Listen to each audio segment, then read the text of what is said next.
오늘 객석에서 강미자 감독님 관객들과 함께 영화 보신 것으로 알고 있는데요. 네, 모셔서 이야기 나눌 거고 오늘 배우들 두 분 다 참석하셨는데 일단 한예리 배우님 먼저 모시겠습니다. 두 분을 큰 박수로 맞이해 주시기 바랍니다.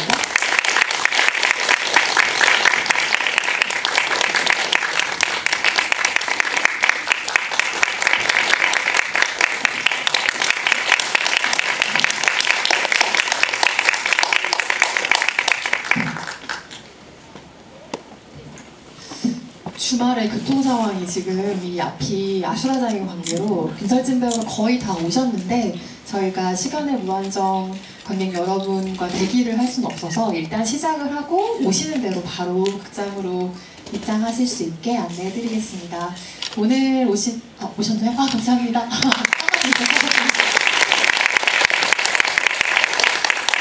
다행입니다. 저희 아직 아무것도 안 했어요. 딱 맞춰서 도착하셨습니다. 오늘 오신 관객 여러분께 인사 한 말씀씩 먼저 해주시고 저희 본격적으로 Q&A 시작하겠습니다. 감독님부터 해주실까요? 봄밤 연출한 강미자입니다.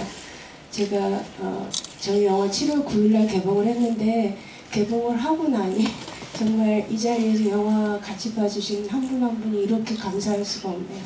너무 감사드립니다. 네, 안녕하세요. 봄밤에서 연경 역을 맡은 한예리입니다. 네, 와주셔서 너무 감사드리고요. 사실 저희 영화를 선택하는 게 그렇게 쉽지 않으셨을 텐데 그 선뜻 극장에 들어와 주셔서 정말 감사합니다. 안녕하세요. 봄밤에서 수환 역을 맡은 김설진입니다. 찾아와 주셔서 너무 감사드리고요. 시원하네요. 그래도 네, 더위 조심하시고 시간 내주셔서 찾아와 주셔서 너무너무 감사드립니다. 마치 끝인사처럼 다들 하셨는데 이제 시작이고요. 끝인사는 이따 또 하셔야 되니까 각자 멘트 준비해 주시기 바랍니다. 오늘 보신 봄밤을 소설로 미리 만나신 분들도 많이 계실 것 같습니다. 권여성 작가의 안녕 주정뱅이라는 소설집 가운데 동명의 단편을 스크린으로 옮긴 작품이고요. 그리고 강미자 감독님과 한예리 배우가 정말 오랜만에 15년 만에 다시 한번 연출가 배우로 만나서 호흡을 맞추게 된 정말 귀한 작품이기도 합니다. 거기에 김설진 배우님 참여로 훨씬 더 귀한 작품이 되었는데요. 영화 이야기 차근차근 나눌 텐데 오늘 아마 좀 영화의 순서대로 쭉 따라가는 어떤 이미지를 떠올리면서 같이 이야기 나눌 구성이 어떨까라는 생각을 좀 하면서 왔고요. 영화의 시작점에 눈밭이 먼저 등장을 합니다. 봄밤을 기대하셨던 관객들에겐 조금은 의외의 이미지로 영화가 문을 열고 있고요. 겨울산의 초입처럼 보이는 곳이고 이것은 어쩌면 영화의 가안으로 만든 포스터 같은 것이었을까라는 느낌마저 줄 정도의 이미지인데 간결하게 도드라지는 사진으로 문을 여신 이유가 있을까요? 네, 영화 제가 지금 약간 목감기가 걸려서 죄송합니다. 영화 다 이제 만들고 후반 작업하면서 타이틀을 어떻게 할까 고민을 하다가 저희 그 산으로 모퉁이 돌아가는 길이거든요. 산으로 막힌 것이 아니라. 그래서 그때 저희 보통 겨울이 가면 봄이 온다. 봄이 당연히 오는 거지 이렇게 생각을 하는데 그런 기계적인 게 아니라 제가 영화 만들면서 연경과 수환을 이렇게 계속 느끼면서 그 겨울이 가면 그 겨울의 끝에 봄이 있었으면 좋겠다. 봄이 왔으면 좋겠다. 봄이 있을까? 이런 어떤 마음이 많이 들었습니다. 그래서 그런 거를 좀 표현하고 싶어서 첫 타이틀 컷으로 만들었는데 되게 중요한 것인데 오늘 좀 늦게 들어오시는 분들이 있어서 좀 아쉬웠습니다. 그럴 땐 이제 N차 관람이라는 게 있으니까요. 다시 한번 그 장면을 영화관에서 확인해 주시면 좋을 것 같고 제가 그 시작이 된 사진에 유독 눈길이 갔던 이유는 말씀하신 것처럼 그게 어떤 시간성을 포함하고 있었기 때문인데 우리가 계절의 감각을 다 익히 알고 있기 때문에 이렇게 춥고 춥고 눈이 내리는 계절이 지나가면 봄이 올 것이라는 인지를 하고 그 사진을 바라보게 되잖아요. 그런데 그것이 왜 예외였는가 하면 봄의 풍경이 아니어서가 아니라 이 영화의 시간이 거의 안 보이기 때문이었던 것 같아요. 그러니까 시간이 거의 예측되지 않도록 의도적인 공백을 주셨고, 소설 안에서는 주인공이 40대에서 50대가 되는 시간 동안 생각보다 긴 시간을 함께하는 것으로 나오는데요. 영화 안에서는 이게 두 계절인지, 그러니까 겨울 다음 봄의 그 몇 개월인지 아니면 몇 년 사이의 이야기인지 시간의 흐름이 거의 지워져 있기 때문에 그 사진이 한층 도드라져 보였던 것 같아요. 이야기에서 그 시간을 좀 제외하고자 하셨던 이유는 무엇일까요? 시간을 제외하고자 했다기보다 그 소설 속에서는 영경과 수환이 43세 봄에 만나서 55세 봄에 수환이 세상을 떠나거든요. 그러면서 과거와 현재를 왔다 갔다 하는 구성으로 되어 있는데, 저는 애초에 그 소설을 영화로 만들 때 그 소설의 이야기를 재현하기보다 제가 느꼈던 어떤 영경과 수환의 사랑에 대한 감정을 영화적으로 시각적으로 좀 표현하고 싶었다는 그런 생각이 굉장히 강했습니다. 그렇기 때문에 그 소설 속에 그 영경과 수환이 함께했던 12년의 세월을 어떻게 영화적인 시간으로 바꿔낼 수 있을까? 그게 굉장히 큰 고민이었거든요.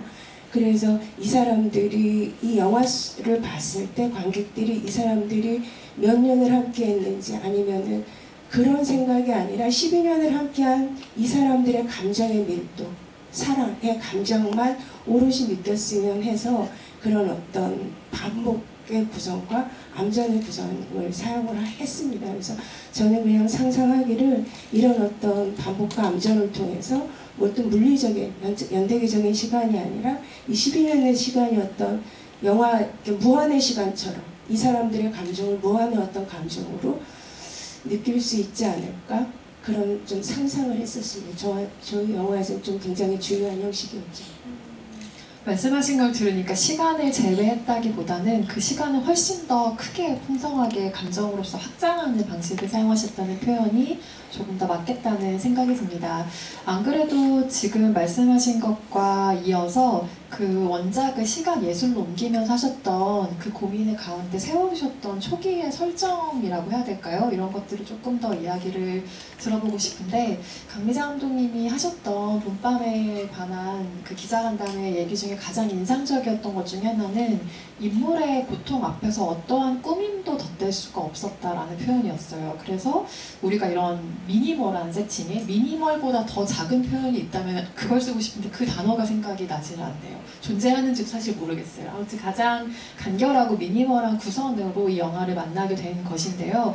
원작을 보신 분들은 아시겠지만 영경의 언니들의 이야기가 조금 더 등장을 한다던가, 아니면 수환을 그 간병해주는 젊은 청년의 육체가 수환과 계속해서 좀 대비되는 이미지로 떠오른다던가, 이런 식의 설정들이 조금 더 있지만 말씀하신 것처럼 두 사람에게 아주 집중하는 미니멀한 구성으로 지금 초기 설정이 되었는데요. 그 밖에 어떤 기준들을 조금 더 세우셨는지 궁금해요. 예를 들면 뭐 최소한의 씬으로 한다, 앵글을 움직이지 않는다 등등의 규칙을 좀 세워주셨을 것 같은데요. 네, 생각하고 있어요. 잠깐 잊어버렸네. 제가 평소에는 영화나 TV 드라마 편집을 하는 것이 저의 직업인데, 그런 일을 할 때는 굉장히 다양한 어떤 카메라의 움직임, 사이즈, 영화적인 장치로 이야기와 감정을 더 멋스럽게, 더 재미있게 만들어내고자 일을 하는데, 제가 소설을 읽었을 때 느꼈던 영경과 수환의 사랑에 대한 감정은 어떤 미사여고 치장이나 멋짐으로 꾸며낼 수 있는 감정이라고 생각을 안 했습니다. 그래서 카메라를 움직이지 않고, 이제 인물들을 찍을 때도 가능하면 화면 중앙에, 그리고 카메라를 살짝 눈 아래에 배치시켜서 언제나 인물들이 조금 더 중심에 있는 그런 느낌이 들게 촬영을 하고 싶었고, 그래서 저희 영화에는 이 반복과 암전, 그리고 카메라를 움직이지 않는 것, 인물들을 화면 바로 눈 아래에 배치시키는 것, 그것이 이제 중요한 형식이었는데, 그것과 함께 그렇기 때문에 관객들이 카메라가 움직이지 않는 상태에서 오로지 대면하는 건 영경과 수환을 연기한 영화 속 영경과 수환, 그들을 보고 그들의 연기 감정을 그대로 느꼈을 때 제가 소설에서 느꼈던 그런 감정들이 표현될 수 있을 거라고 생각을 했고, 그래서 저희 영화에서는 이 두 분의 연기가 정말 중요한 내용 그 자체였습니다. 그래서 이 여기가 있었기 때문에 또 이제 영화가 이렇게 만들어졌는데 그래서 네. 저희 오늘 귀하신 분이 오셨으니까 배우분들이 네, 지금부터 마이크가 넘어갈 예정입니다. 그래도요. 그 말씀하신 것처럼 배우들을 빼면 이 영화에 그럼에도 많은 것들이 남지만 그래도 오롯하게 우리가 배우를 마주하는 경험을 이렇게까지 스크린에서 강렬하게 했던 경험이 언제가 마지막이었을까 싶을 정도로 이것은 배우들이 우리에게 밀착된다고 해야 할까요? 아니면 이들의 감정이 우리를 육박해온다고 해야 될까요? 정말로 풍성한 어떤 것들을 느끼게 되는 영화인데 이 영화에서는 사랑이 가장 중요하게 보였으면 한다라는 것이 두 배우의 간절한 바람이기도 합니다. 그 사랑의 방식을 좀 보자면 살 길이 아무것도 없는 남자를 받아주는 게 영경의 사랑일 테고 파전 한 점 먹으라는 거, 그리고 술을 먹지 못해서 괴로워하는 사람 옆에서 뒹굴어주는 거, 잘 다녀오라고 해주는 게 바로 이 남자의 사랑일 거라 생각이 드는데 두 분이 기자회견에서 그런 얘기를 하시더라고요. 완성된 작품을 보고 나서 상대가 나를 어떤 방식으로 사랑했었는지 그 디테일이 좀 보이더라, 이런 얘기를 한예리 씨가 하셨던 걸로 또 기억이 나는데 완성된 영화를 보시고 나서 각각 상대방이 나를 사랑하는 방식이 어떤 식으로 체크되셨는지 좀 더 이야기를 듣고 싶어요. 영경은 수환에게 어떤 사랑을 받았을까요? 일단은 그 안에서 영경이 해내야 되는 것들이 좀 더 많았기 때문에 사실 수환이 어떤 눈으로 저를 바라보는지 그렇게 온전하게 체크를 촬영을 하는 동안에는 몰랐어요. 그랬다가 이제 저도 영화를 보면서 어쨌건 설진 배우님이 수환을 연기해주면서 가장 따뜻하게 그리고 가장 안쓰럽게 그리고 정말 온 힘을 다해서 이렇게 시선으로 끌어안아주고 있다라는 걸 느꼈고 그 안에 진짜 따뜻함이 있구나. 이 사람들이 지금 아무것도 가진 것도 없고 지금 잃어가는 게 더 많은 상황이지만 서로가 서로를 지켜봐 주는 것만큼 그렇게 따뜻한 게 없겠다라는 생각이 들었고 그리고 뭔가 버텨주는 느낌이었어요. 그러니까 영경이 옆에서 계속 영경이 어디로 어떻게 쓰러질지 모르기 때문에 항상 지켜보고 항상 기댈 어딘가를 만들어주는 온몸으로 그렇게 해서 영경은 좀 더 버텼겠구나라는 생각이 영화를 보면서 들었어요. 김설진 배우님은 수환은 영경에게 어떤 사랑을 받았다고 또 디테일이 보이시던가요? 사실 어떤 사랑을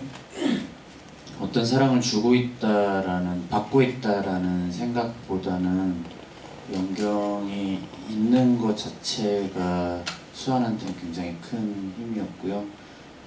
영화 보면서는 영경을 그 수환 입장에서는 그냥 그 삶의 겨울 끝 같은 느낌이었거든요. 영경을 만나기 전까지는. 근데 영경한테서 봄을 보기 시작한 것 같아요. 그래서 그 봄처럼 그냥 있어주는 것만으로도 굉장히 큰 사랑과 힘이 되지 않았나 싶습니다.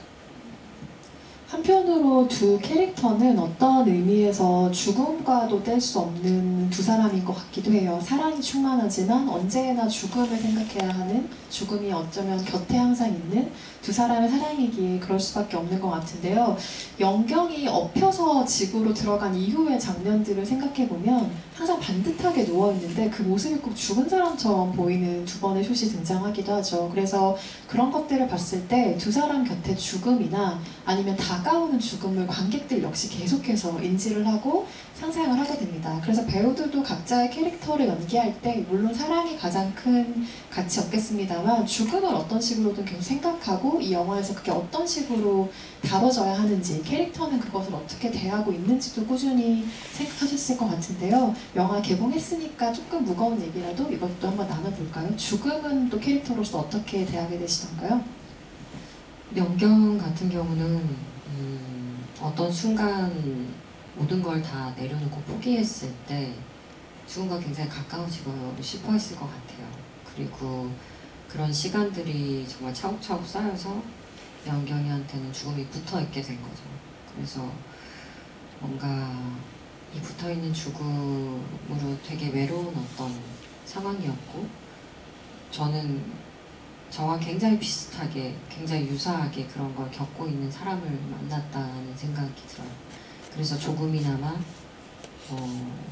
저 사람이 죽음에 이렇게 갉아먹히고 있을 때 좀 덜 외로웠으면 좋겠다. 나도 이러니, 이런 생각을 영경은 하지 않았을까라는 생각이 드네요. 네. 저는 개인적으로 죽음을 무겁게 받아들이지는 않고 있는 게 다 가실 거잖아요.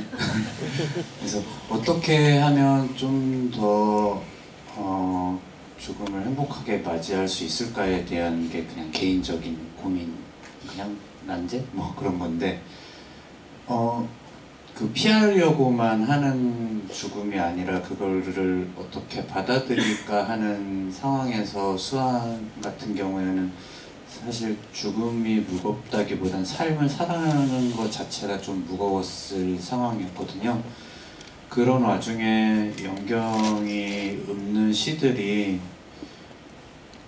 서둘지 마라 라고 하는 이야기들, 그리고 술에서 깨어난 무거운 몸이요 이렇게 했을 때 이게 결국에 영경 스스로 하는 얘기이기도 하지만 수한 나한테 하는 이야기인가 아니면 우리 삶의 우리 둘의 관계에 대한 이야기인가 하다가 결과적으로는 그렇다면 그 마지막에 다가올 죽음에 대해서 굳이 서두르지 않고 덤덤하게 받아내면서 이 삶을 어떻게 대할까에 대한 생각이 좀 더 컸던 것 같습니다. 말씀하시는 걸 들으면서 영경의 장면들을 가만히 또 되짚어 보니까 영경의 입장으로 둘의 만남을 생각해 보면 죽음처럼 누워있던 누군가가 다시 생을 조금은 봄처럼 살아보는 고통스러운 삶이라도 놓지 않게 되는 어떤 이야기였구나 생각이 다시 듭니다. 그 죽음의 이미지를 조금 더 구체적으로 보여주는 장면이 두 사람이 처음으로 이름을 물어보는 장면인 것 같아요. 지인의 결혼식 뒤풀이에서 두 사람이 만났고 다들 검은 옷을 입고 엎어져 있는 바람에 저게 뭔가 술에 취해서 누워있는 것 같진 않고 무언가 좀 더 어두운 인상을 주죠. 근데 그때 하필이면 두 사람이 서로의 이름을 알게 되고 존재를 호명하는 장면이기 때문에 그 장면이 굉장히 묘한 감각으로 다가오는데 감독님께서는 그 씬에는 어떤 목표가 있으셨나요? 소설에서도 영경과 수환이 그 친구의 결혼식장에서 결혼식 뒤풀이에서 만난다는 설정이 있는데 저는 그 만남이 서로에게는 서로를 얻는 굉장히 운명적인 순간이라고 생각을 했습니다. 그래서 영화를 만들 때 이 둘의 만남을, 이 둘의 운명적인 만남을 좀 더 영화적으로 표현을 하고 싶었고, 어떤 보통의 어떤 사회적인 관심에서 보면은 영경과 수환이 이미 어떤 사회 경계 밖으로 거의 밀려나 있는 그런 존재들인데 그 공간 속에서 영경과 수환이 서로를 바라보는 그 순간을 오히려 다른 사람들은 죽음과 비슷하고 영경과 수환만이 살아서 서로를 보고 이름을 묻고 대답하고 불러주는 그 순간을 더 영화적으로 좀 드러내고 싶어서 운명적인 순간을 그렇게 좀 세팅을 하고 촬영을 했습니다. 굉장히 좀 중요한 씬이었죠. 영경은 처음 등장하면서부터 내내 울죠. 사실 울지 않는 장면이 몇 장면 없는데 나중에 외출증을 끊을 때 그 의사가 이야기를 하기로는 이거 슬퍼서 우는 거 아시죠? 다 신체에서 일어나는 거짓 반응인 거 아시죠? 라는 이야기를 우리의 관객이 듣게 되면서 이 사람의 반응이 어쩌면 저게 다 거짓 반응일 수 있겠구나라는 생각을 그제야 조금 하게 됩니다. 그 대사 때문인지 영경은 이 사랑을 어떻게 확신했을까? 이 모든 감정을 진짜라고 믿고 있었을까라는 의구심이 아주 나중에 찾아오게 되는 영화이기도 했어요. 한예리 배우는 어떻게 생각하셨나요? 저는 사랑에 대한 의구심을 갖지는 않았던 것 같아요. 그거는 확실히 따뜻하게 오는 뭔가 체온이 느껴지는 그런 타인에게서 오는 감각이었을 것 같아서 그거를 혼동하지는 않았을 것 같다는 생각이 들고요. 대신에 이제 본인 몸에서 일어나는 어떤 현상들은 컨트롤이 잘 안 되는 거죠. 특히 다른 부분보다 눈물이라는 부분이 좀 더 그랬던 것 같고 영경이 마신 모든 술은 눈물로 나오는 게 아닐까라는 생각도 했었고 뭔가 계속해서 갈증을 느끼는 사람 같았어요. 사랑에 대해서도 그렇고 삶에 대해서도 그렇고 뭔가 많은 상실이 있었기 때문에 어떤 부분 그렇게 갈망하고 갈증이 계속 있고 저는 개인적으로 연경을 연기하면서 분노라는 감정을 되게 많이 느꼈던 것 같아요. 슬픔이 분노랑 굉장히 흡사한 감정이구나라는 것들을 되게 많이 연경을 연기하면서 많이 느꼈고 그리고 연경은 울고 있지만 오히려 우는 와중에도 분노하고 있을 수도 있겠다라는 생각도 많이 했던 것 같아요. 제가 알기로는 처음 등장하는 우는 장면이 거의 첫날 촬영하셨던 거 아닌가요? 네, 맞아요. 그러려면 이제 캐릭터에 완전히 녹아들기는 좀 어려운 상황이었을 수도 있고 목표를 굉장히 분명하게 세워두지 않으면 사실 아무 이유 없이 울어야 되는 장면인 거죠. 배우의 입장에서는 어떤 의미에서는 그 장면은 어떤 준비를 하고 가셨던 것 같으세요? 진짜 단순하게 생각했어요. 이게 너무 복잡해지면은 이 씬을 할 수가 없을 것 같아서 그냥 울어라라고 생각을 했었어요. 뭔가 어떤 감정이 많이 있어서 울게 되면은 그런 식으로 감정이 발현이 되니까 그 이유를 자꾸 찾으려고 그러고 눈물이 나야 될 때마다 뭔가 그런 감정을 제가 찾을 것 같은 거예요. 기억 같은 것들을. 그래서 연경을 연기할 때는 그냥 울어야겠다라는 생각을 제일 많이 했었고 그리고 일단 소리를 많이 냈어요. 연경이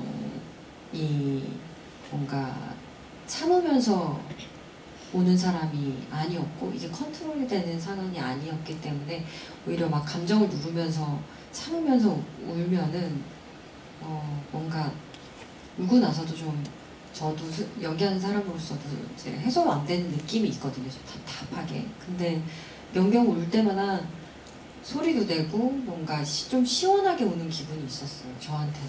그래서 이 사람이 좀 마구잡이로 울어야겠구나 라는 생각을 첫 씬을 찍으면서 조금 더 했던 것 같아요. 네.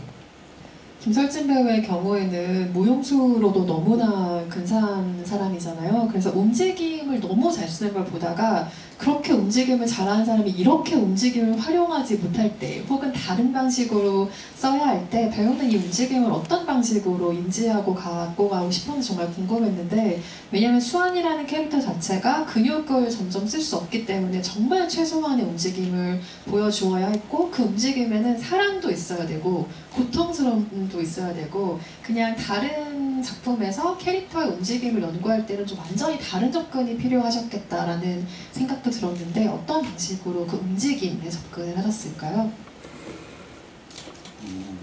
사실 이렇게 움직이는 게 많이 돌고 많이 뛰고 하는 것보다는 조금 더 어려운 것 같고요. 네. 그 어떤 훈련되어 있는 몸들을 가지고 그 정상적 혹은 조금 보편적으로 움직이지는 않는 움직임들이다 보니까 아무래도 그 의학 서적들도 찾아보고 어떤 쇼그렌종과 그 류마티스 관절염들이 이렇게 찾아오기 시작할 때 나타나는 증상들에 대해서 많이 찾아봤고요. 그리고 실제로 그렇게 고통스러워하는 부분들이 뭔지 인지한 상태에서 내가 이렇게 움직여야겠다 보다는 그거를 기본으로 장착하고 있는 상태에서 어떻게 하면 연경을 좀 더 케어해 줄 수 있을까에만 오히려 좀 집중했던 것 같아요. 그래서 이 연경이라는 사람이 다치지 않도록 혹은 내가 해줄 수 있는 것을 최대한 해줄 수 있도록 오히려 연경 앞에서는 아픈 걸 조금 티를 안 내려고 했던 순간이 더 많았습니다. 이 영화에는 이 두 분이 아니었으면 어떤 어떤 톤앤매너로 완성이 됐을까 싶은 장면들이 많은데 그중 최고를 꼽으라면 서로에게 넘어지면서 기어가는 씬을 많이들 꼽으실 것 같습니다. 영화의 촬영 현장이라는 게 영화의 규모나 뭐 세팅마다 조금 다르긴 하지만 본밤의 경우에는 감독과 배우를 포함해서 채 10명이 되지 않는 사람들이 영화를 완성한 것이기 때문에 사실상 그 장면에서 배우들에게 도움을 줄 수 있는 어떠한 장치도 없이 그냥 몸으로 그 연기를 해내야 했던 상황인 건데 그 감정이 고스란히 화면 밖으로 뚫고 우리에게 전해지는 건 정말 고스란히 이 두 배우의 공으로 돌려야 하겠죠. 두 분은 그 촬영날의 기억을 어떻게 가지고 계신지 궁금해요. 일단 뭐 가벼운 질문입니다만 부상은 없으셨는지 그것도 좀 염려되는 장면이기도 하고요. 무릎 정도는 멍이 들 거라고 당연히 생각을 했었던 것 같아요. 조금 까지고 멍 들 수 있겠다 이제 그런 생각은 했고 뭔가 연경은 강아지처럼 어쨌건 이제 귀소 본능으로 인해서 이렇게 수완이 있는 곳에 너무 당연하게 오는 거죠. 그리고 너무 즐겁게 기꺼이 막 신나서 들어오는 강아지 같이 들어오는데 제가 오빠를 만나고부터는 사실 걱정이 하나도 안 됐어요. 어떤 방향으로 제가 넘어지던 너무 잘 잡아줄 거기 때문에 제 머리가 땅바닥에 닿거나 박히거나 이렇게 할 일이 없을 거다라는 그런 확신한 믿음이 있었어요. 제가 무게중심이 옮겨지는 걸 너무 빠르게 캐치할 수 있는 사람이어가지고 오히려 정말 편하게 제가 몸이 움직여지는 방향으로 제 무게가 떨어지는 방향으로 저는 그냥 사정없이 몸을 던질 수 있었던 것 같아요. 오빠가 이어가지고 가능했던 거죠. 네. 잘 알려져 있다시피 이 시나리오를 김설진 배우에게 건넨 장본인이 바란예리 배우인데 얘기를 들어보니 본인의 안전을 약간 염려해서 본인을 잘 받아줄 수 있는 사람으로 네, 물망에 올라서 김설진 배우님을 고르신 것도 같습니다. 아니에요. 그런 거 아니고요. 너무너무 감독님께서 예전에 저랑 첫 작업을 했을 때 그 수기가 갖는 에너지에 대한 얘기를 되게 많이 하셨어요. 제가 맡은 역할이 수기라는 역할이었는데 그때 항상 좋은 생각만 했으면 좋겠어. 촬영이 끝날 때까지 나쁜 생각은 안 했으면 좋겠어. 수기는 그렇게 밝은 에너지를 갖고 있는 사람이야 이런 얘기를 해주셨었는데 똑같이 시나리오를 이번에 받았을 때도 이거는 그런 에너지를 갖고 있는 사람이 해야 되겠다라는 생각을 했어요. 그러니까 그런 에너지를 표현해낼 수 있는 사람, 온몸으로 그런 대화를 할 수 있는 사람이 이 역할을 할 수 있겠다라는 생각이 들어서 사실 신체 에너지를 쓰는 게 쉽지는 않은데 그런 부분을 이해해 줄 수 있고 해낼 수 있는 사람이 진짜 단 한 명밖에 떠오르지가 않아가지고 이 자리를 빌어서 다시 한번 감사드리고요.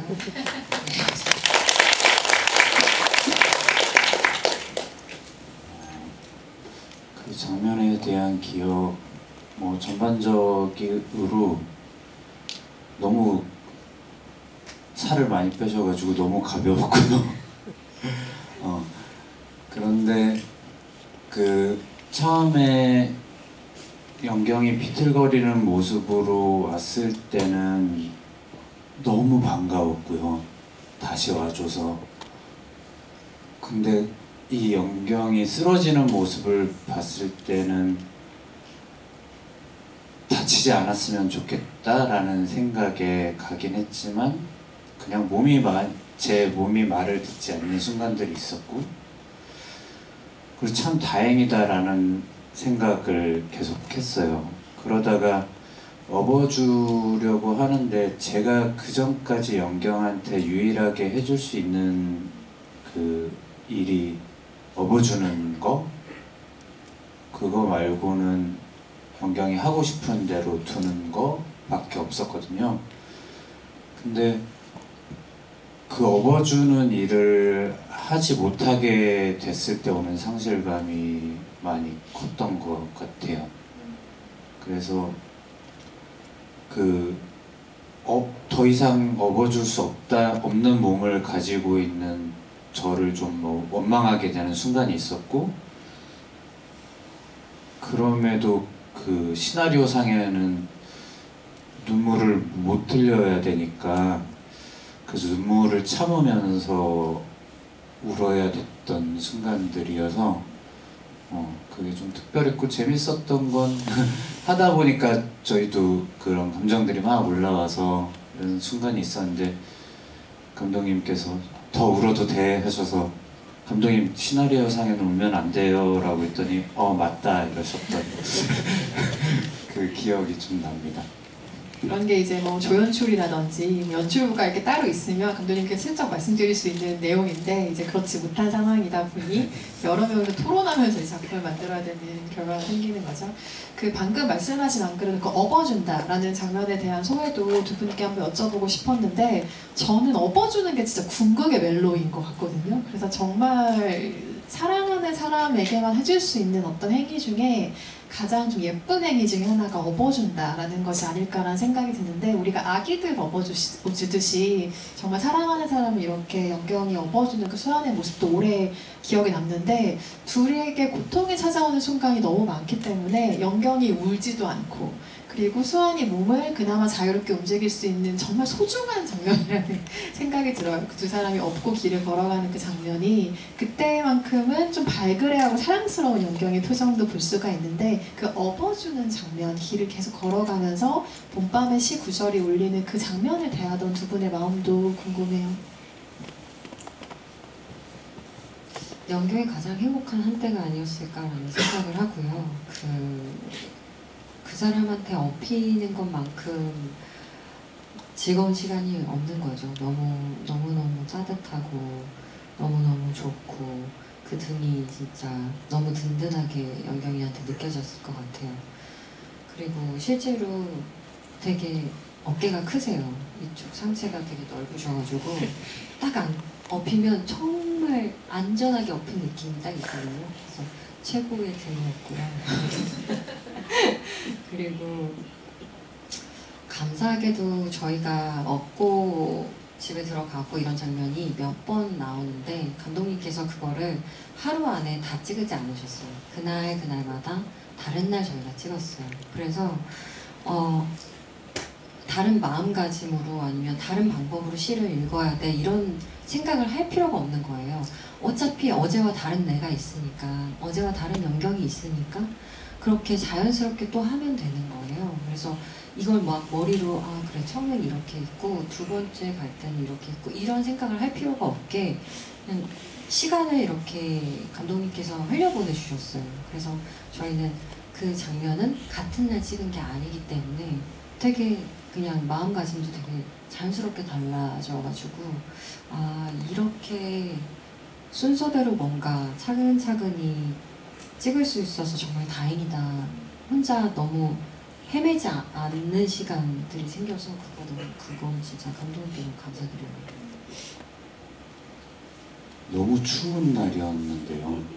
추운 날 밤에 그 온기를 나눌 수 있는 사람이 함께 있다는 게 되게 큰 행복이구나라는 생각을 했어요. 그래서 무겁게 누군가를 업고 있는 게 아니라 따뜻하게 누가 뒤에서 안아주는 느낌? 그 생각을 하면서 수아의 입장에서는 그 생각을 했던 것 같아요. 따뜻하게 내 뒤에서 누군가 나를 안아주고 있다. 따뜻하게 누군가 나한테 읊조려주고 있다라는 생각을 많이 하게 됐습니다. 안 그래도 이 영화를 보고 나면 김수영 시인의 아름다운 시인 봄밤을 뇌리에 아주 강렬하게 각인을 하게 되죠. 그런데 연경이 한예리 배우 방금 말씀하신 것처럼 매번 똑같은 감정으로 그 식구를 얘기하는 것도 아니고 매번 같은 구절을 외지도 않아요. 조금씩 다른 구절을 어떤 날은 정말 소리 지르듯이 발악하듯이 얘기하는 날도 있고 어떤 날은 정말 사랑스럽게 누군가에게 들려주듯 하는 날도 있는데 감독님은 예리 배우에게 특별히 어떤 장면과 시를 연결해서 감정과 톤을 주문하신 적은 없을까요? 아닙니다. 그 주문이라고 얘기할 수는 없고 제가 저희 이제 배우분들 처음 캐스팅 했을 때 그 좀 부탁드렸던 게 있습니다. 두 가지인데 하나는 실제로 저희 감량을 해야 되는데 이게 정말 어려운 일이잖아요.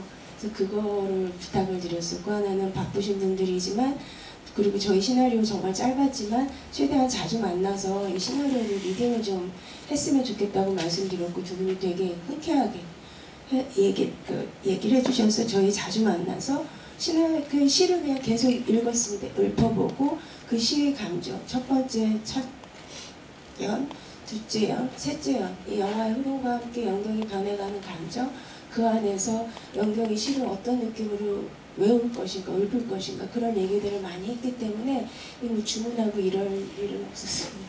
네. 네. 여러 번 호흡하면서 그 감정을 같이 찾아가신 것 같아요.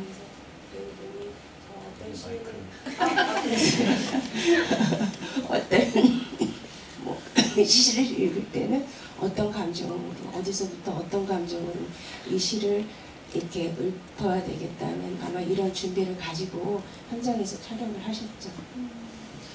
연경이 물건이 별로 없잖아요. 그러니까 둘 다 그렇게 뭐 물건이랄 게 없는 사람들인데 제가 영화를 보고 나서 가장 인상적이었던 물건이 술잔이었어요. 그 같이 살 방에 들어가면서 가방에 막 술을 챙겨갔는데 그 급한 와중에도 술잔에 이 사람이 술을 따라 마시잖아요. 연거푸 마시긴 하지만 근데 저는 그 장면에서 그 술잔이 되게 최소한의 다짐처럼 보였거든요. 그러니까 벌컥벌컥 입대고 먹진 않겠다라는 건데 이게 외출증을 끊고 밖으로 나왔을 때는 그 최소한의 품위를 그냥 던져버리는 표현이 나오는 거죠. 그래서 그 술잔에 대한 생각은 어땠는지 좀 궁금했어요. 어떤 식으로 표현해서 좀 사용하고 싶었는지. 감독님께서 그러니까 연경은 이런 사람이야 라고 하셨어요. 이렇게 술잔에다가 술을 따라서 마시는 그러니까 성품이 좋은 사람이었다고 저도 생각해요. 연경이 어떤 방법으로든 뭔가 순차적으로 뭔가 일을 진행하거나 이럴 때 자신만의 꼿꼿한 뭔가가 있었던 사람이라고 생각을 해요. 단단한 어떤 것들이 다 있었던 사람인데 그게 정말 부서지고 있는 거죠. 그렇게 부서지다가 결국에는 나중에 이렇게 병으로 이렇게 술을 마실 때는 정말 그게 다 사라지는 거예요. 기자님께서 보시는 게 정말 확실하고 그런 포인트를 아주 작은 소품으로 감독님이 주고 싶으셨던 것 같아요. 그래서 연경은 이렇게 술을 마시는 사람이야 이랬을 때 아 연경이 그런 사람이구나 라고 좀 더 알게 됐던 것 같아요.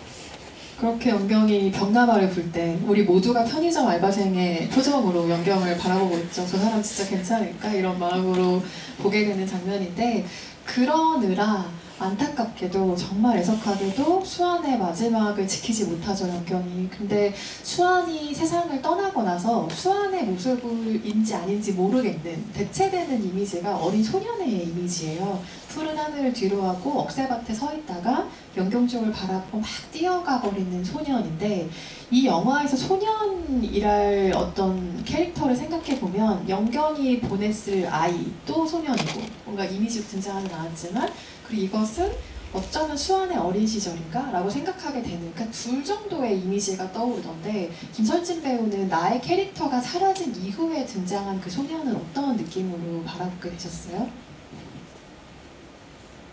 저도 연경이 바라보는 그리워하는 누군가 혹은 그리고 그 마지막 순간을 연경한테 안 보여줘서 다행이라고 생각을 하긴 했거든요.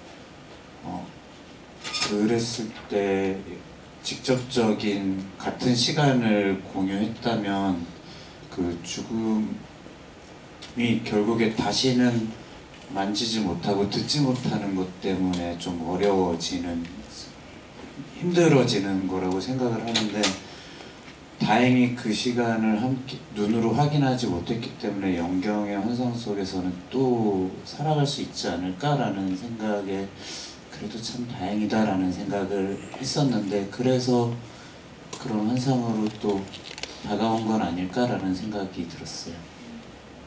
마지막 질문 한유리 배우에게 하나 드리고 관객석으로 마이크를 넘기려고 하는데요. 그 다음에 끝을 맺는 게 이제 연경의 얼굴이에요. 어딘가 하얀 배경에 계세요. 연경이란 분이 계신데 눈물을 멈추고 어딘가를 바라보는 연경의 얼굴에 살짝 미소가 떠오르는 걸 발견할 수가 있거든요. 연경의 미소는 사실 이 영화에서 굉장히 귀한 것이기 때문에 그 미소에서 어떤 단서를 자꾸 발견하고 싶어지는 마음이 있는 것 같습니다. 어떤 웃음으로 배우는 생각을 하셨을까요? 저는 그냥 개인적으로 연경이 뭔가 정신이 왔다 갔다 할 거라는 생각이 들었어요. 그래서 어떤 순간에는 수아는과 같이 있구나 라는 느낌을 주고 싶었어요. 저는 개인적으로. 그래서 그녀가 어떤 순간순간에 온전히 수아과 같이 있고 그를 느끼는 그런 순간들이 분명히 있을 것이고 그것 때문에 그나마 이 사람 덜 외롭겠다 그런 생각이 들어서 아주 미세하게라도 저는 좀 미소가 있었으면 좋겠더라고요. 네.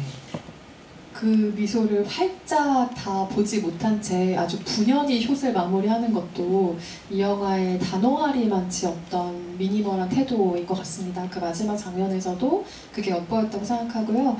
질문 있으신 관객분 손 들어주시면 마이크 전달해 드릴 텐데요. 오늘 저희가 엽서 세트가 있죠, 예리씨? 네, 들고 계신. 여기 있습니다. 5분께 드릴 테니까 네, 선착순 5분께 드립니다. 질문해 주세요. 아주 네. 쓸데없는 것도 괜찮고요. 감상도 괜찮고요. 네, 뭐든 물어보세요, 여러분. 네, 이쪽 가장 먼저 손 드신 관객분께 마이크 드릴까요? 예, 안녕하세요. 영화 잘 봤습니다. 저는 아까 지금 그래서 저는 그 편의점 씬 있지 않습니까? 그 아무래도 연경이 그 술 마신 거 유일하게 보는 외부인으로서 나왔었는데 아무래도 그 슈퍼도 있을 텐데 왜 편의점으로 이제 그 촬영 과정에서 그 에피소드는 없으셨는지 아무래도 영화 속에서 2번 술 먹는 장면이 그 편이 나오는데 한 번은 그 소주랑 맥주를 마시고 한 번 그냥 소주 2병 이렇게 가는 게 나오는데 그래서 에피소드는 없으셨는지 궁금합니다.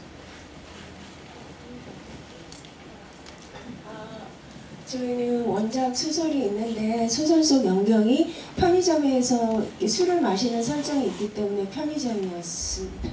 그래서 슈퍼에서 저희 근데 편의점에서 요즘은 술을 팔지 않습니다. 원작 소설에서는 편의점에서 술을 마시는 설정이 있는데 그래서 그 촬영 장소를 애타게 찾았습니다. 그 허락을 받으려고 그러다가 한 곳에서 허락을 해주셔서 정말 고맙게도 촬영을 할 수 있었죠. 네, 원래 실내 그 편의점 안에서는 네. 마시면 안 된다고 네. 하더라고요. 그래서 너무 이 자리에 빌어 다시 감사드리고 저 같은 경우는 제가 이렇게 나오다가 푹 엎어지잖아요. 그래서 아르바이트 친구들이 이렇게 막 와가지고 잡아주고 막 얘기하고 하는데 처음에 이제 다 이제 멀리서 카메라도 잡고 다 숨어있고 막 이러다 보니까 제가 나와서 푹 꼬꾸라지니까 어떤 분이 어머 어떡해 이러면서 오셔서 저를 잡아주셨어요. 거기 옆에서 보시다가 괜찮냐고 막 그러면서 제 무릎팍을 이렇게 쓸어주셨던 기억이 나요. 그래서 잘 너무 생겼다 이러면서 되게 좋아했었죠. 그렇게 행인이 걱정하실 정도로 아니 그 옆에서 이렇게 보고 구경하시던 구경하시던 분이. 분이 계셨는데 제가 실수로 넘어졌다고 생각하시는 거예요. 진짜 이제 연기하다가 그래서 너무 즐겁게 촬영했습니다. 한마디 덧붙이면 저는 그게 갑자기 쓱 넘어지는 게 너무 위험하잖아요. 그래서 그 얘기를 못 하겠더라고요. 근데 예리 배우님이 그거를 하시더라고요. 네, 저는 하자고 말도 못하고 약간 이렇게 좀 너무 위험할까봐 그랬는데 그걸 하셔가지고 너무 잘 돼서 깜짝 놀라면서도 너무 좋았습니다. 깜짝 놀랐지만 컷을 외칠 수 없는 것이 현장의 감독의 마음입니다, 여러분. 네. 질문 감사합니다. 다음 질문 또 받아보겠습니다. 저쪽 뒤에서 2번째 줄에 계신 관객분께 마이크 먼저 드릴게요.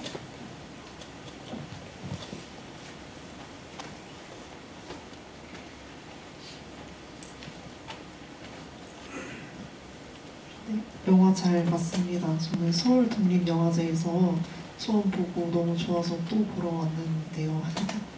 네, 그 질문은 2가지인데 영화제 버전하고 지금 개봉한 버전하고 다른 점이 있는지 그리고 그러니까 달라진 부분이 있는지 그리고 막판에 연경이 이제 아마도 수완을 막 찾으러 다니는데 어떤 문은 열려 있고 어떤 문은 닫혀 있었던 게 기억이 나요. 그래서 왜 그렇게 설정을 하셨는지가 궁금합니다.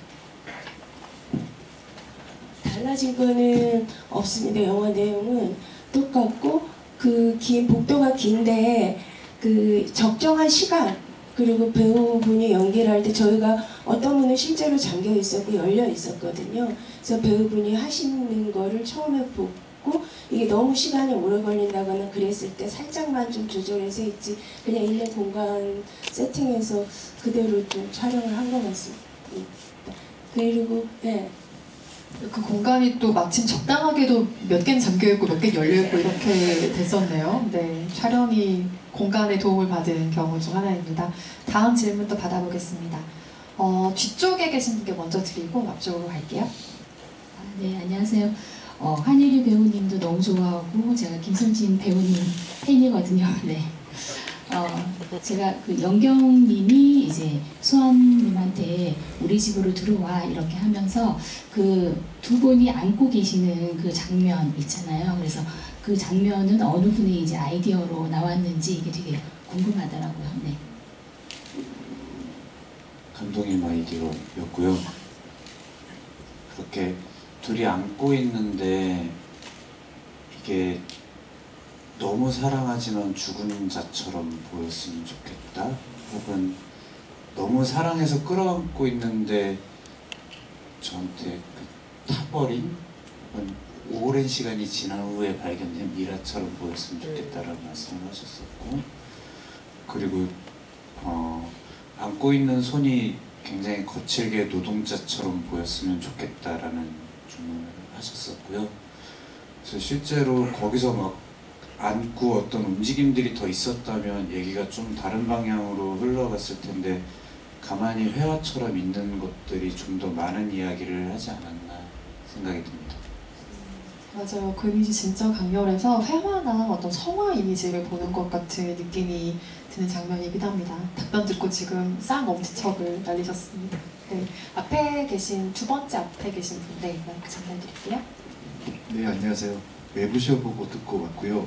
처음에 편의점에서 맥주를 한 잔 마시고 소주 탈 때 아 진짜 먹을 줄 아시는구나 감동을 받았습니다. 그리고 궁금한 게 그 목련이 두 번이 났는데 한 번은 그냥 나왔고 두 번에는 엄청 크게 우시는 장면이 났는데 어떤 의미가 있는지 궁금해서 물어보고 있습니다. 의미라기보단 그 소설 속에서 또 소설 후반부에 영경이 술 취해서 가다가 그 여관 앞에 목련을 보고 오열을 하는 씬이 있습니다. 우는 씬이. 근데 저는 그 소설을 읽을 때 그 의사는 당신이 우는 게 모두 감정조절 장애 때문이라고 얘기를 하는데 소설을 읽고 또 영화를 보더라도 영경이 우는 모든 것이 전부 감정조절 장애 때문인지 아니면 영경의 어떤 마음 때문인지 그거를 감객이 혹은 소설을 읽었을 때 제가 그거를 다 그런 것만은 아니겠구나. 이 영경의 울음에는 뭐가 있네.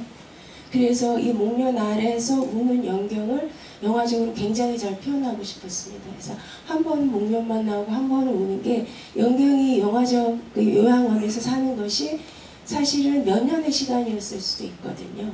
그래서 그 사이에는 어떤 시간, 네, 흐름을 표현하고 싶어서 처음에는 목련만, 그 다음에 우는 죄송해요.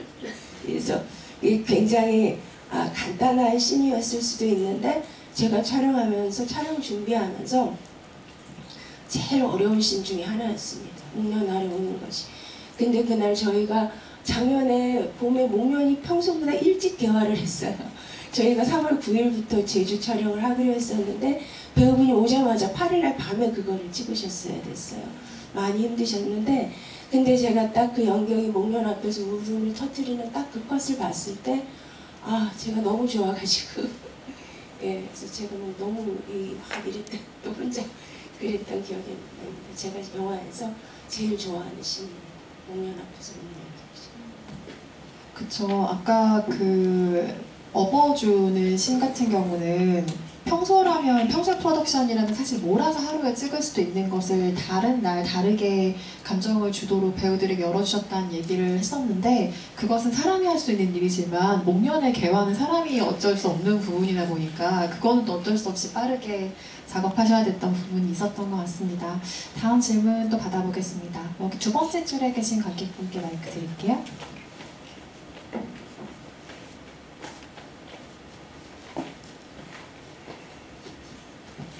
실은 저도 소독지에서 보고 다시 보고 싶어서 개봉해서 다시 봤는데요. 제가 좀 궁금했었던 거는 왜 이 본방을 감독님께서 이 본방에 사로잡힌 이유가 너무 궁금했었고, 제가 궁금해서 소설을 찾아봤는데 정말 연경역에 예리 배우님이 너무나 잘 어울리셨는데, 그럼에도 불구하고 감독님께서 전작에 이어서 다시 예리 배우님과 작업하고 싶으셨던 이유가 좀 궁금했었습니다. 자꾸 이제 기획 의도를 이제 이런저런 물어보셔가지고 좀 그냥 제가 소설 속에서 연경과 수환의 사랑을 봤을 때 일단 제가 너무 아팠습니다. 근데 그게 그냥 아프고 슬픈 데서 끝났으면 그거를 막 정말 미친 듯이 영화를 만들어야 된다는 생각을 못했을 것 같은데, 그 아픔에는 뭔가 사람을, 연경과 수환이 그 아픔 때문에 서로를 저는 살아냈다고 보거든요. 그 사랑을 통해서. 그래서 그 사랑을 보면 나도 뭔가를 이렇게 내가 나의 뭔가를 살아내고 싶은, 저는 그런 게 분명히 저한테 느껴졌다고 생각이 돼요. 그래서 그게 일단은 그 소설 속 연경과 수환의 사랑이 이 사람들은 어떤 사람들이길래 이런 사랑을 할 수 있지? 이 아픔을 영화적으로 표현해보고 싶겠다. 근데 그 아픔은 아픔 뒤로 끝나는 게 아니라 그 뒤에 뭔가 그게 뭐 사랑에 대한 생각이든 사람을 다시 살리하는 어떤 일이든 그런 거가 영화 속에 꼭 담겨있길 바랬었고, 한예리 배우는 저희 영화 보셨으니까 아시겠지만 느끼셨겠지만 영화 속 수환과 연경은 어떤 씬은 감정이 요러니까, 씬의 요컷은 감정이 요러니까 요렇게 연기하고 조기는 저렇게, 그런 연기로는 이 영화 속의 연경과 수환을 저는 표현할 수 없다고 생각했습니다. 저는 한예리 배우를 푸른강을 할 때도 마찬가지였고 지금 할 때도 특히 이 시나리오는 오로지 연경 예리 배우분만 생각했었는데, 제가 생각했을 때 그냥 혼자 마음인데 어떤 배우분이 표현할 수 있는 어떤 경계가 있다면 그 이 너머를 표현할 수 있는 배우라고 저는 항상 생각하고 있었습니다. 그래서 이 작품은 정말 그냥 저희가 그냥 서로 기분 내자고 현장에서 저 포함 6명의 스텝이 만드는 그 독립 영화였지만 배우분들을 정말 잘 케어를 해드릴 수가 없는 환경이었습니다. 그런 어려운 환경이었는데도 이 연경을 연기하시겠다고 했고, 거기서 보여준 연경은 정말 딱 연경 아닙니까? 이게 하나의 감정으로 특정 지어지지 않는, 계속 연경의 감정을 확장시켜 낸다는 그런 생각, 느낌들 받으셨죠? 영화 보시고. 저는 그런 연기를 할 수 있는 배우분이라고 생각합니다.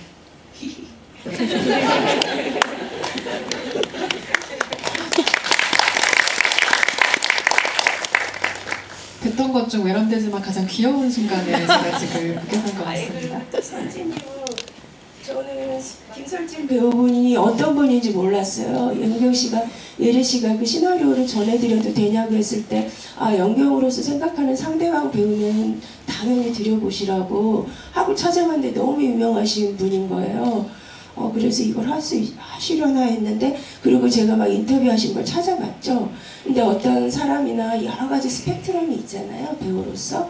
또 춤 하시는 분으로서도. 근데 제가 인터뷰하시는 그 얼굴들 중에 딱 한 프레임을 캡처를 받아서 딱 이 얼굴이 나의 수환이다 생각하고, 설진님이 여러 가지 어떤 연기의 스펙트럼이 있으실 텐데 그 스펙트럼 중에서 딱 이 부분이 우리 연경과 맞는 수환이다라고 생각을 했고, 그거를 너무 잘 표현을 해주셨고, 저는 여자라서 그런지 이게 두 분이 나오면 연경이만 봐요, 모니터로.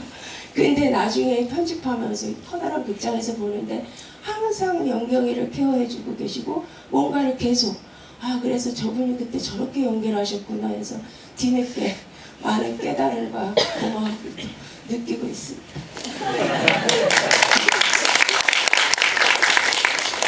수완을 향한 열렬한 사랑이 영화 이후에 다시 시작되신 것 같습니다. 근데 두 분이 잘 살아오셨기에 가능한 만남인 것 같아요. 예리 씨는 푸른 강을 흘러라를 15년 전에 감독님과 같이 하셨지만 그 사이에 사실 15년을 어떻게 살아냈는가가 다시 작업하고 싶게 만드는 그 비결 중에 하나였다고 생각하고, 김선진 배우님도 보여주신 많은 이미지 가운데 나의 수완을 찾아낼 수 있는 그 얼굴을 보여주셨기에 두 분이 강미자 감독님과 함께 이 작업에 참여하시게 된 것이 아닌가. 그간의 시간이 다 좀 모여있는 작품이라는 생각이 듭니다. 오늘 7월 9일에 개봉을 해서 첫 주말이죠. 첫 주말이 정말 중요한데 귀한 주말 시간을 봄밤에 내어주러 오신 관객 여러분께 끝인사 한 말씀씩 해주시고 자리를 마무리하겠습니다. 정말 한 분 한 분 영화 보러 와주시는 분이 너무 감사하고 어떤 마음으로 돌아가실까 또 너무 이렇게 약간 설레기도 하고 두렵기도 하고 그렇습니다. 영화 잘 보셨으면 저희 영화 이런 얘기는 좀 그렇고 그냥 좋은 감정으로 돌아가 주시기를 부탁드리겠고 감사합니다.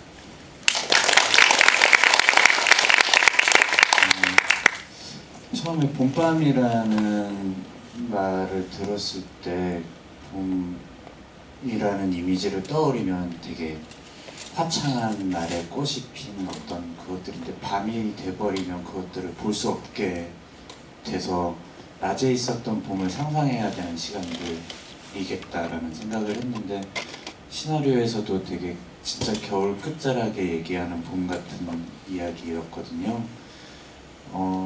이 영화 시나리오를 통해서 배운 거는 누군가를 있는 그대로 나는 안아줄 수 있는가, 혹은 누군가를 있는 그대로 사랑해줄 수 있는가, 그런 시간이 있었는가라는 생각을 다시 하게 됐고요.